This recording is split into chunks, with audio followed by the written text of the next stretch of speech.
কোনো রকম কোনো ঝামেলা ছাড়াই চটজলদি করে এই রসমালাইটা তোমরা অনায়াসেই বানিয়ে ফেলতে পারবে। হ্যাঁ, বাড়িতে আমার 2 পোয়া দুধ কিন্তু কেটে গেছিলো, তো সেই দুধটা ছানা বার করে সেটা কিন্তু ফ্রিজে রেখে দিয়েছিলাম জল ঝরাতে।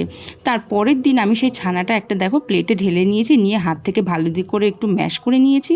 এর মধ্যে দিয়ে দিলাম অল্প করে একটু ময়দা, দিয়ে আবারও ভালো করে হাত দিয়ে কিন্তু এটা ভালো করে মাখিয়ে নিচ্ছি, যাতে এর কোনো লাম্পস না থাকে। তারপরে দেখো হাত দিয়ে ভালো করে মাখিয়ে নেওয়ার পরে এটা একটা ডো তৈরি করে নিয়েছি। এবার এর থেকে ছোটো ছোটো করে কিন্তু গোল্লা করে নেবো রসমালাইয়ের জন্য।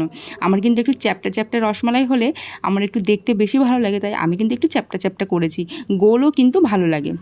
তো দেখো সবকটা শেপ কিন্তু আমার রেডি হয়ে গেছে, দেখো কত সুন্দর লাগছে দেখতে, তাই না?